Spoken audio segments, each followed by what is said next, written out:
Hey, what's up, everybody? Thanks for hanging with us here on First Take, alongside Skip Bayless and Stephen A. Smith. I'm Molly Karam. Good morning, Hello, Molly. guys. How you? Big time. You. What's up, baby? Molly, would you believe What? I talked to this man last night for like 2 hours, and not one time did we ever debate one sports Really? topic. Was Is it a that love true? fest? That is absolutely true. And the thing that I find interesting about it, just so everybody knows, Skip Bayless made me miss most of Empire last night. I did. The season and debut. he willingly did. I and did, and and I I was willingly taping did. it, so I'm a little I happy. have it DVR'd as well. As much as I love the show, I will admit, if it were Power, we would have cut that meeting short. But I actually did you a favor because you got to miss what happened when my Blue Jays beat your Yankees, right? I'm sure you guys still have plenty left to talk about, though, right? All right, let's do it. Coming up, Chip Kelly is questioned about the predictability of his offense. Has the league figured him out? We'll get into that. Plus, Tom Brady has a record-breaking performance against the Bills. And then Big Ben gets honored. What is that about? We'll get into that as well. But first, we got a little Thursday night football action. Let's discuss. The Redskins are now 1-1, losing Week 1 to Miami and pulling off the win Week 2 against the Rams. On a positive note, Kirk Cousins has been sacked just 3 times in 2 games, while running backs Alfred Morris and Matt Jones have combined for 182 yards and 2 touchdowns in Sunday's win. The Giants, on the other hand, are 0-2 after blowing 2 double-digit leads in the 4th quarter, first to the Cowboys on Sunday Night Football, then to the Falcons. The Giants are a 3.5-point favorite. Giants, Washington. Skip, you wouldn't tell me in the meeting. I would not tell you. I need to know. And you know what? Who wins? Because I'm the only non-Giants fan on this panel, I think it's appropriate that I set this table and do the honors objectively, as opposed to the both of you. Although I sometimes wonder about my partner's real Giants affinity, because he does love him some Pittsburgh Steelers. I'm a diehard Pittsburgh Steelers fan, but I never root against the New York teams. Okay, got it. I'm diehard New York Football Giants, so we got it. So, Molly. Connecticut, go ahead. Go ahead. Oh. Even though Victor Cruz has been ruled out with a calf injury, and even though, and this is a stunner to me, Dominic Rodgers-Cromartie has been ruled out with a concussion. Appreciate you saying that, letting everyone know. And even though your fine young left tackle Eric Flowers is listed as doubtful, Tell the people. Woo! I am still going Giants 30-21, because I still believe even beat up as they are, the Giants are that much better, 9 points better at home than the Washington Redskins, whom I think are being a little overrated early on. Let's look at what has happened to the Giants so far. I think we could both agree, all three agree, that they easily could and should be 2-0. Yes. Because no team in NFL history has ever blown double-digit fourth-quarter leads in the first 2 games the way the Giants have. They were up 23-13 on my Dallas Cowboys on opening night with 5 minutes left in the game and managed to blow that.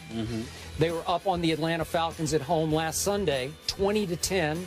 Couple of minutes into the 4th quarter, managed to blow that. Eli, $84 million man that you are. But speaking of Eli, last year he torched these Redskins twice. I thought he played his 2 best games of the year against these Washington Redskins. He had a combined, favorite stat, QBR, scale of 0 to 100, against the Redskins last year, a 2-game QBR of 93.3. That's pretty great. And remember that first game at Washington? Torch City, 300 yards, 4 touchdowns, 45-14 Giants at Kirk Cousins, who threw 4 interceptions for the home team. So he's got some making up to do, but I'm not sure he's going to be able to make that up to his team this time. Second game at Giants, 24-13 Eli's. He throws for 253 touchdowns and no interceptions. But more importantly, Odell Beckham Jr. in that game caught 12 balls for 143 yards and 3 touchdowns. I expect more of same tonight. And speaking of those Redskins, I will be the first to admit they've looked a whole lot better than they did while my guy RG3 was playing quarterback for them in the preseason, especially that one fateful night, which was disastrous for him and for them.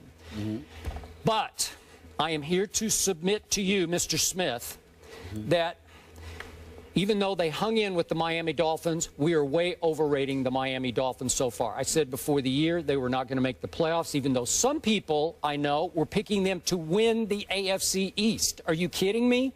So it was no surprise. In fact, I picked the Redskins to upset the Dolphins on opening Sunday, And they came close. It took a punt return in the fourth quarter by Jarvis Landry to win the game 17-10.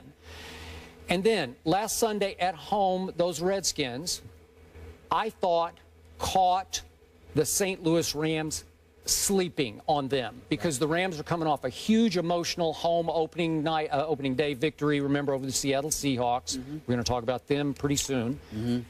And I don't think the Rams took them seriously enough and found themselves down 17-0 at half and could not climb out of that hole because the Redskins had discovered the two-headed running back monster with Matt Jones plus Alfred Morris. That's a pretty tough 1-2 punch to stop. And the Rams weren't up to it on that day. I still say the Rams are going to be a wild-card team, so I'll stick in with that. Big picture, though, Giants, little better than Redskins. Prove it tonight. Eli, you better come through, big guy. It's your time. You better live up to that contract. 30-21, your New York Giants. I like it.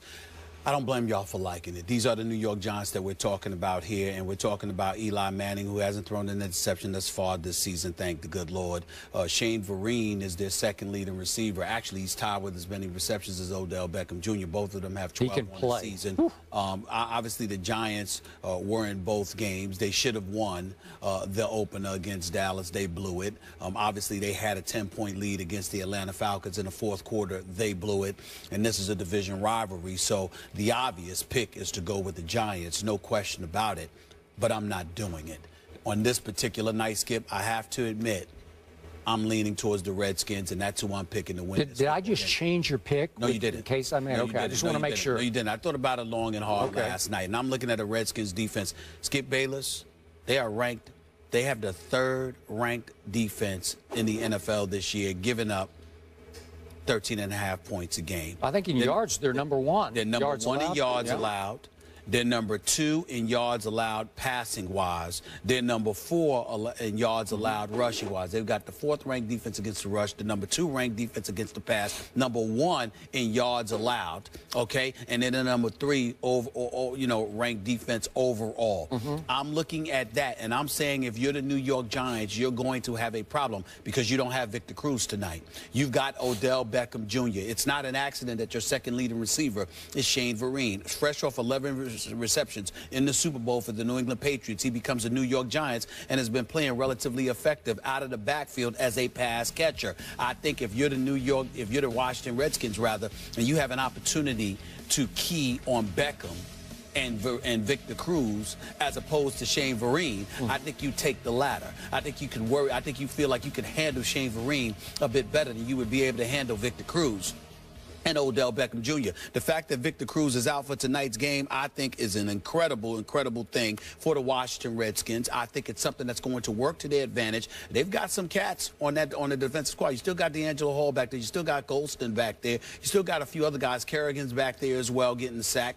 I'm just looking at these guys right now and how they're playing overall effectively, combined with the absence of weapons that the Giants have because of the still suspect running game and the absence of Victor Cruz. Therefore, you can key on Odell Beckham Jr., really put a hat on him. I think he's still going to get his because he's too talented not to. But I don't think one receiver is going to beat this Redskins defense at this juncture. I know the Redskins went against Miami, and then after that, you said they caught St. Louis napping. I get all of that. But I also think about the defenses that Miami has and that St. Louis has and how they have a reputation for being able to punch you in the mouth because of the personnel they have this year. That certainly didn't work that well against the Washington Redskins. And then I think about the Redskins rushing attack, the combination of this guy, Matt Jones, who came out of nowhere, with Alfred Morris. You can run the football effectively, okay, against anybody, it would appear, because we all believe that Alfred Morris is a stud. And you combine that with the way the defense is playing. It's a division rivalry. You're not going to be surprised by anything that Coughlin and McAdoo throw at you. I think the combination of all of those things, combined with the absence of personnel the Giants have at their disposal at this particular juncture, meaning the absence of a Victor Cruz, the absence of a JPP to contribute to rattling Kirk Cousins. I think all those things lend itself towards Washington escaping with this game. I'm picking Washington to win this game 23-20. 23-20. I appreciate your objectivity. I do remind you, Eli, I'm sorry, go ahead. No, I said I appreciate his objectivity, but I'm a little salty with it. You are. Hashtag hail to the Redskins. I know what that means. I totally believe that you will get over it. I totally believe you will get over it. We just broke up. Goodbye. Remember, Eli does love him some tight ends. He'll use his tight ends too tonight. Right. It won't be just Odell or bust. Right.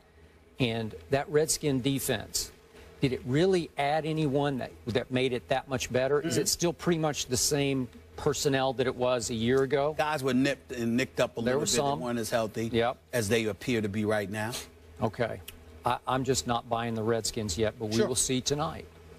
All right, so Stephen A. has the Redskins, Skip has the Giants. We hope, I could see the Giants losing tonight and going to the nation's capital and beating Washington later on, but not right now. Better on the road than at home there.